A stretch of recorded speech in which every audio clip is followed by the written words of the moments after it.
Hey guys, வணக்கம் Aromavijay. இந்தியால ஒரு மிகப்பெரிய ஆளில்லா விமானங்களோட ஹப்பா மாறப்போகுது அப்படின்னு சொன்னா நம்புவீங்களா? அது மட்டும் இல்லாம ஃபியூச்சர்ல இந்தியால நிறைய பேர் இந்த ஆளில்லா விமானங்களை பயன்படுத்த முடியும். அது மட்டும் இல்லாம நிறைய பேருக்கு இது மூலமா நிறைய ஜாப்ஸ் கிடைக்கிறதுக்கு ஆஃபர் இருக்கு.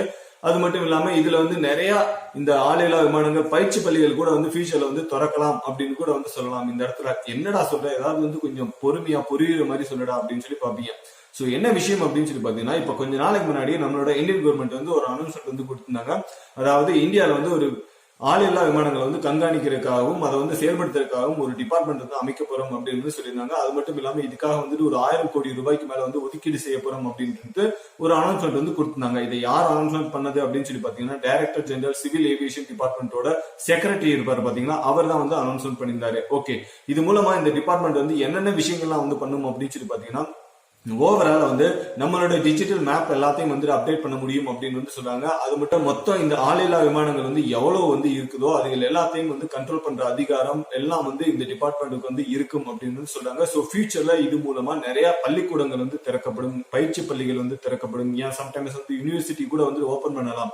சோ அந்த அளவுக்கு ஓபன் பண்ணி அது மூலமா இவங்க நிறைய சர்டிபிகேட்ஸ் எல்லாத்தையும் இஷ்யூ பண்ணுவாங்க. யாரெல்லாம் அதுல படிக்கிறாங்க, ட்ரைனிங் பண்றாங்க, அவங்களுக்கு சர்டிபிகேட் கொடுக்கப்படும் அப்படின்னாங்க. இந்த சர்டிபிகேட் எல்லாமே யார் மூலமா பரிந்துரைக்கப்படும் அப்படின்னு சொல்லி பாத்தீங்கன்னா, இந்த சிவில் ஏவியேஷன் டிபார்ட்மெண்ட் இருக்கு பாத்தீங்களா, இதன் மூலமா பரிந்துரைக்கப்படும் அப்படின்னாங்க. இந்த சிவில் ஏவியேஷன் டிபார்ட்மெண்ட் இவங்க அமைக்கிறாங்க பாத்தீங்கன்னா, ட்ரோனுக்குன்னு சொல்லிட்டு ஒரு டிபார்ட்மெண்ட். அது ஓவராலா இந்த பயிற்சி பள்ளிகள் எல்லாத்தையும் கண்ட்ரோல் பண்ணும் அப்படின்னு சொல்றாங்க.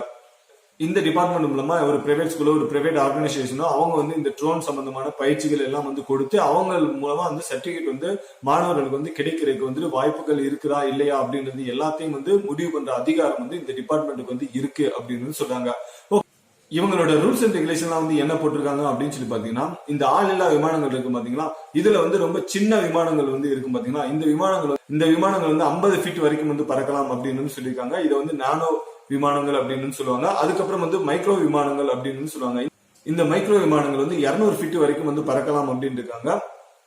அது மட்டும் இல்லாம இதுல பெரிய விமானங்கள், அதாவது ஸ்மால், அதுக்கப்புறம் லார்ஜ் அப்படின்னு சொல்லுவாங்க. இந்த மாதிரி விமானங்கள் எல்லாம் உங்களுக்கு குறைஞ்சது 400 ஃபீட்டுக்கு மேல எந்த ஒரு விமானம் பறக்கக்கூடாது அப்படின்னு இருக்காங்க. ஓவரால பாத்தீங்கன்னா இந்த விமானங்கள் எல்லா ட்ரோன்ஸா இருக்கட்டும், அதாவது நானோல இருந்து ஸ்டார்ட் பண்ணி நீங்க லார்ஜ் வரைக்கும் இருக்கிற எல்லா விமானங்களும் அதாவது கமர்ஷியல் பர்பஸ்க்கு மட்டும் தான் பயன்படுத்தணும். வணிகம் சம்பந்தமான ஏதாவது ஒரு விஷயங்களா இருக்கட்டும், இல்ல வேற ஏதோ நீங்க போட்டோ எடுக்கிறீங்களோ, இல்ல வேற ஏதோ சம்பந்தமா ஒரு விஷயம் பண்றீங்களோ, ஒரு வீடியோ எடுக்கிறீங்களோ, இந்த மாதிரி விஷயங்களுக்கு மட்டும்தான் இதுல பயன்படுத்தப்படணும் அப்படின்னு சொல்லியிருக்காங்க. அதாவது நோ ஃபிளை ஜோன்ஸ் எல்லாம் நிறைய இருக்கும். அந்த இடங்கள் எல்லாத்துலயும் இதுல பறக்க விடக்கூடாது அப்படின்னு சொல்லியிருக்காங்க. நோ ஃபிளை ஜோன்ஸ் என்னன்னா அப்படின்னு சொல்லி பாத்தீங்கன்னா, ஏர்போர்ட்ஸ் இருக்கும், ஏர்போர்ட்ஸ்ல பறக்க விடக்கூடாது. அதுக்கப்புறம் இன்டர்நேஷனல் பவுண்டரி இருக்கும், அதாவது பார்டர்ஸ் ஏரியாக்கள்ல இதுல பறக்க விடக்கூடாது அப்படின்னு இருக்காங்க. இது போகிறதுக்கு நம்மளோட டெல்லியில விஜய் திவாஸ் அப்படின்ட்டு ஒரு இடம் இருக்குது.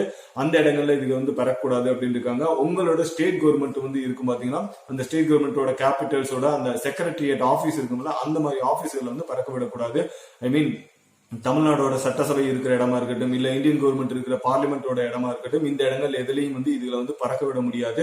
அது போகிறதுக்கு ஏர்போர்ட் பக்கத்துல ஒரு வேளை நீங்க கட்டாயம் ஏதோ ஒரு வீடியோ ஷூட் பண்றீங்க, இல்ல ஒரு மேரேஜ் ஃபங்க்ஷன் நடக்குது, இல்ல வேற ஏதோ ஒரு விஷயம் நடக்குது, அந்த இடத்துல கட்டாயம் நீங்க இந்த ட்ரோன் யூஸ் பண்ணியே ஆகணும் அப்படின்னு சொன்னீங்கன்னா, அங்க இருக்கிற பக்கத்துல இருக்க அந்த ஏவியேஷன் டிபார்ட்மெண்டா இருக்கட்டும், இல்ல ஏர் டிஃபென்ஸ் கிளியரன்ஸ் சர்டிபிகேட் நீங்க கட்டாயம் வாங்கினா தான் அந்த இடங்கள்ல இதை உங்களால பறக்க விட முடியும் அப்படின்னு சொல்லியிருக்காங்க.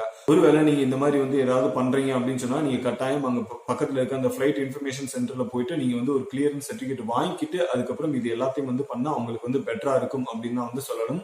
ட்ரோன்ஸ் யாரெல்லாம் பயன்படுத்துறாங்களோ அவங்க எல்லாரும் அவங்களோட இந்த டிஜிட்டல் ஸ்கை பிளாட்ஃபார்ம் ஒரு ஆப் இருக்கு. அந்த ஆப் மூலமா ரிஜிஸ்ட்ரேஷன் பண்ணிக்கணும் அப்படின்னு சொல்லியிருக்காங்க. ட்ரோன் சம்பந்தமா எவ்வளவு விஷயம், இந்த ட்ரோன் சம்பந்தமான எவ்வளவு விஷயங்கள் இருக்கோ இது எல்லாத்தையும் நீங்க தெரிஞ்சுக்கணும் அப்படின்னு சொன்னீங்கன்னா, டைரக்டர் ஜெனரல் சிவில் ஏவியேஷன் டிபார்ட்மெண்டோட வெப்சைட் இருக்கும் பாத்தீங்கன்னா, அதுல போனீங்கன்னா உங்களுக்கு எல்லா ஒரு டீடைல்ஸும் கிடைக்கும் அப்படின்னு சொல்லியிருக்காங்க.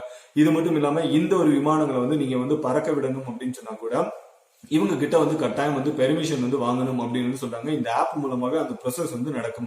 ஃபார் எக்ஸாம்பிளா நீங்க ஒரு இடத்துக்கு போறீங்க, அந்த இடத்துல இந்த விமானங்கள் பயன்படுத்துறீங்க. இந்த விமானங்கள் பயன்படுத்தணும்னு சொல்லப்ப நீங்க இந்த டிஜிட்டல் ஸ்கை பிளாட்ஃபார்ம் ஆப் மூலமாவே நீங்க ப்ரோசஸ் ஸ்டார்ட் பண்ணலாம். அது ஸ்டார்ட் பண்ணி அது உங்களை அப்ரூவ் கொடுக்கணுமா வேண்டாமா அப்படின்றது எல்லாமே உங்களுக்கு அதுவே முடிவு பண்ணி உங்களுக்கு கிடைச்சிடும் அப்ரூவல். அதுக்கப்புறம் தான் நீங்க அந்த இடத்துல அந்த ஒரு பிளைட்டை பறக்க விட முடியும். இதுக்கு வந்து NPNT அப்படின்னு வந்து சொல்லுவாங்க, அதாவது no permission no take off அப்படின்னு சொல்லிட்டு. இந்த ஒரு பெர்மிஷனுக்கான ஒரு சர்டிபிகேட் வந்து உங்ககிட்ட இருந்தா மட்டும்தான் நீங்க அந்த இடத்துல வந்துட்டு அந்த விமானங்களை வந்து பறக்க விட முடியும், இல்லைன்னா பறக்க விட கூடாது. இதுதான் வந்து நம்மளோட இந்தியன் கவர்மெண்டோட புதுசா போட்டிருக்க ரூல்ஸ்.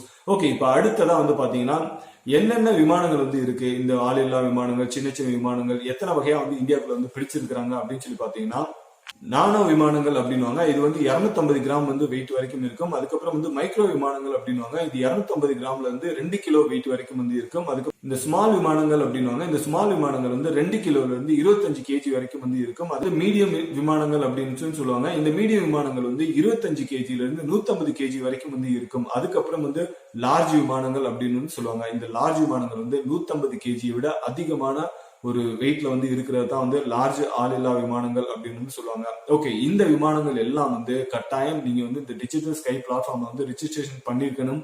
அப்படி பண்ணிருந்தா மட்டும்தான் நீங்க அந்த இதுல வந்துட்டு உங்களால வந்து ஆப்ரேட் பண்ண முடியும், இல்லைன்னா ஆப்ரேட் பண்ணக்கூடாது அப்படின்னு சொல்றாங்க. இது போகிறதுக்கு இதுல வந்து என்னென்ன ஐட்டம் வந்து அதுல வந்து ஃபிட்டடா இருக்கணும் அந்த ட்ரோன்ஸ்ல அப்படின்னு சொல்லி பாத்தீங்கன்னா, GPS ஃபெசிலிட்டிஸ் வந்து கட்டாயம் வந்து இருக்கணும். அதுவும் இல்லாம இந்த ஆன்டி கொலிஷன் லைட் அப்படின்னு சொல்லுவாங்க. அதாவது அந்த ஃபிளைட் வந்து பறக்குது அப்படின்னு சொன்னா அந்த ஃபிளைட்ல வந்துட்டு ஒரு லைட் வந்து இருக்கணும். அது வந்து மேல வந்து பறந்துட்டு இருக்கப்ப அந்த லைட் வந்து பிளிங்க் ஆகி வந்துட்டு இருக்கணும். அப்படி இருந்தா மட்டும்தான் அந்த நீங்க ட்ரோனை வந்து யூஸ் பண்ண முடியும், இல்லைன்னா வந்து யூஸ் பண்ணக்கூடாது அப்படின்னு இருக்காங்க. இது எதுக்குன்னு சொல்லியாச்சுன்னா, ஆப்போசிட்ல வேற ஏதாவது ஒரு ஃபிளைட்டோ இல்ல வேற ஏதாவது ட்ரோனோ வருதுன்னு சொன்னா அது ரெண்டும் வந்து மோதிராம வந்து இருக்கிறதுக்காக இந்த ஒரு லைட் வந்து கட்டாயம் வந்து இருக்கணும் அப்படின்னு இருக்காங்க. அதுக்கடுத்து அந்த ஃபிளைட்டோட மொத்த டேட்டாவா இருக்கட்டும், இல்ல அந்த யூசர்ஸோட மொத்த டேட்டாவா இருக்கட்டும், இது எல்லாமே வந்து ரிஜிஸ்ட்ரேஷன் பண்ணி வச்சிருக்கணும் அப்படின்னு இருக்காங்க. ஸோ இதெல்லாம் வந்து நீங்க வந்து பண்ணிருந்தா மட்டும்தான் அந்த ஃபிளைட்டை வந்து யூஸ் பண்ணணும், அப்படி இல்லைன்னா யூஸ் பண்ணக்கூடாது. ஸோ இதான் வந்து ஏவியேஷன் டிபார்ட்மெண்ட் சைட்ல இருந்து கிடைச்ச ஒரு சில ரூல்ஸ்.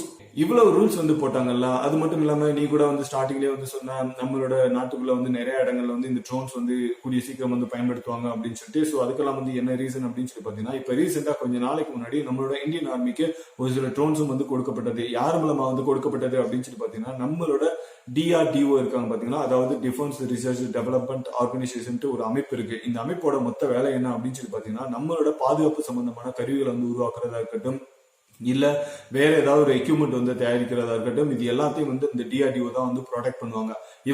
இவங்க மூலமா தான் நம்மளோட டிஃபென்ஸ் போர்ஸுக்கு தேவையான எல்லா ஒரு ஐட்டம் வந்து கிடைக்கும். ஸோ அந்த மாதிரி இவங்களுமே வந்து ஒரு சில ட்ரோன்ஸ் வந்து உருவாக்கி இருந்தாங்க, இந்த ஆளில்லா விமானங்கள். அந்த ட்ரோன்ஸ் எல்லாம் வந்து பாத்தீங்கன்னா ரொம்ப வந்து ஒரு ஸ்பெசிபிக்கான ஒரு ட்ரோன்ஸ் அப்படின்னு சொல்லுவாங்க. அதாவது இந்த இதுல வந்துட்டு ஒரு சில முக்கியமான டெக்னாலஜி எல்லாம் வந்து இதுல வந்து ஃபிட் பண்ணியிருந்தோம் அப்படின்னு சொல்றாங்க. அதாவது இந்த இதுல வந்து இந்த இதுல இருக்கிற கேமராஸ் வந்து உங்களுக்கு வந்து ரியல் டைம் வீடியோ வந்து காட்டும் அப்படின்னு சொல்றாங்க. அதாவது அது வந்து பறந்து போய்கிட்டே இருக்கிறப்ப கூட அது மூலமா உங்களுக்கு வந்து நிறைய வந்து லைவான வீடியோ வந்து உங்களுக்கு வந்து பார்க்க முடியும் அந்த கண்ட்ரோல் ரூம்ல இருந்தே அப்படின்னு சொல்லியிருக்காங்க. அது மட்டும் இல்லாம இது வந்து ரொம்ப ஒரு ஹைட்டான பிளேஸா இருக்கட்டும், ஹை ஆல்டிடியூட் பகுதியெல்லாம் இருக்கும் பாத்தீங்கன்னா, ரொம்ப அதிகமான குளிர் இருக்கிற பகுதிகள், அந்த இடங்களையும் இதால வந்துட்டு ஆப்ரேட் பண்ண முடியும் அப்படின்னு சொல்றாங்க. அந்த அளவுக்கு இதுக்கு வந்து கேப்பபிளா நாங்க வந்து இதை வந்து உருவாகி இருக்கோம் அப்படின்னு வந்து சொல்றாங்க. இது போகிறதுக்கு இதுல மெயினான ஒரு விஷயம் என்ன அப்படின்னு சொல்லி பாத்தீங்கன்னா, பார்டர்ஸ்ல வந்து நம்ம யூஸ் பண்ற பாத்தீங்கன்னா இந்த ஆளில்லா விமானங்கள். இந்த விமானங்கள் எல்லாத்தையும் வந்து நம்மளோட சோல்ஜர்ஸையும் சரி, இல்ல பாகிஸ்தானோட சோல்ஜர்ஸா இருக்கட்டும், இல்ல சைனாவோட சோல்ஜர்ஸா இருக்கட்டும், இவங்க எல்லாத்தையும் வந்து ஐடென்டிபிகேஷன் இதால வந்து பண்ண முடியும். இது எந்த சோல்ஜர்ஸ் வந்து இந்த இடத்துல வந்து நடந்துட்டு இருக்காங்க, எந்த சோல்ஜர்ஸ் இந்த இடத்துல வந்து உட்கார்ந்துட்டு இருக்காங்க, எந்த சோல்ஜர்ஸ் இங்க எந்த மூவ்மெண்ட் வந்து பண்ணிட்டு இருக்காங்க அப்படின்ற பத்தி எல்லா ஒரு இன்ஃபர்மேஷன்ஸும் இதெல்லாம் வந்து கலெக்ட் பண்ணி இதுக்கு வந்து கீழே வந்து கொடுக்க முடியும் அப்படின்னு சொல்றாங்க. அந்த அளவுக்கு வந்துட்டு இதுக்கான ஒரு டெக்னாலஜி வந்து நாங்க இதுல வந்து ஃபிட் பண்ணி அனுப்பிச்சிருக்கோம் அப்படின்னு வந்து நம்மளோட DRDO வந்துட்டு அனௌன்ஸ்மெண்ட்டும் வந்து கொடுத்திருந்தாங்க. ஓகே, இது மட்டும் தானடா அப்படின்னு சொல்லி பாப்பீங்க. இப்ப நேரம் மும்பைக்கு வாங்க. மும்பைல நீங்க யாராவது இருந்தீங்கன்னு சொன்னா, இனிமேல நீங்க மும்பை ரயில்வே ஸ்டேஷன்ல போனாலும் சரி, இல்ல ஃபியூச்சர்ல கொஞ்ச நாள் கழிச்சு கூட மும்பையிலயும் வந்துட்டு வரலாம்.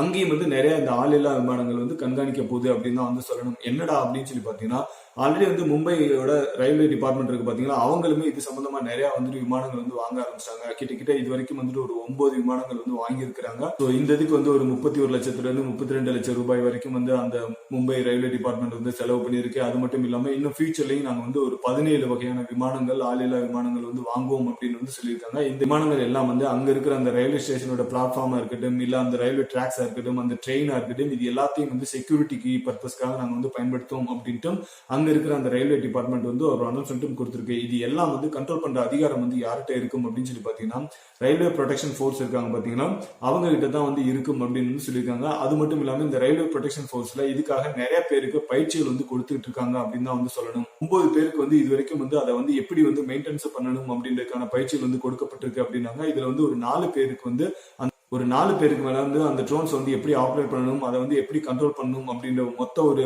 பயிற்சிகளும் வந்து அந்த 4 பேருக்கு வந்து கொடுக்கப்பட்டிருக்குன்றாங்க. இன்னும் இன்னைக்கு வரைக்கும் வந்துட்டு ஒரு 6 பேருக்கு மேல இந்த ஒரு விமானங்களை வந்து ஆப்ரேட் பண்றதுக்கான ஒரு சில பயிற்சிகள் வந்து கொடுக்கப்பட்டுக்கிட்டு இருக்கு அப்படின்னு வந்து சொல்லியிருக்காங்க. ஸோ ஓவரால் வந்து பாத்தீங்கன்னா ஃபியூச்சர்ல நிறைய இடங்கள்ல இதே ட்ரோன்ஸ் வந்து பயன்படுத்தப்படும் அப்படின்னு கூட வந்து சொல்லலாம். மட்டும் இல்லாம கேரளால கொஞ்ச நாளைக்கு முன்னாடி ஒரு நிலச்சரிவு ஏற்பட்டுச்சு. அந்த நிலச்சரிவுலையும் இதே மாதிரி ட்ரோன்ஸ் வந்து நிறையவே வந்து பயன்படுத்தப்பட்டுச்சு. அதுலயும் ராஜஸ்தான், பஞ்சாப், இந்த யூபி இந்த இடங்கள்ல எல்லாம் வந்து இந்த நிறையவே வந்து இந்த வெட்டுக்கிளிகள் தொல்லை வந்து அதிகமா இருந்துச்சு. அந்த டைம்ல இந்த ட்ரோன் மூலமா தான் நிறைய அங்க வந்து இந்த பூச்சி மருந்துகள் எல்லாமே வந்து இந்த ட்ரோன் மூலமா வந்து துடிக்க ஆரம்பிச்சாங்க. ஸோ இந்த மாதிரி பல இடங்கள்ல இந்த ட்ரோன்ஸ் வந்து இன்னைக்கு ரொம்ப ஒரு அட்வான்ஸா வந்து வளர்ந்துகிட்டு இருக்கு அப்படின்னு தான் வந்து சொல்லணும்.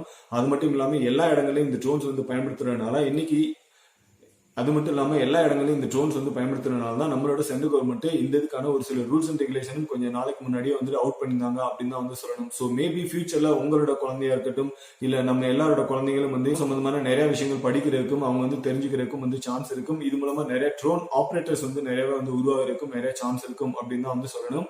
ஓகே காய்ஸ், இந்த ஒரு பதிவுல பத்தின உங்களுடைய கருத்துக்கள் என்ன அப்படின்றது கீழே மறக்காம கமெண்ட்ல லீவ் பண்ணுங்க. வீடியோ பிடிச்சிருந்தா லைக் பண்ணுங்க, ஷேர் பண்ணுங்க. தேங்க்யூ ஃபார் வாட்சிங். Take care. பை.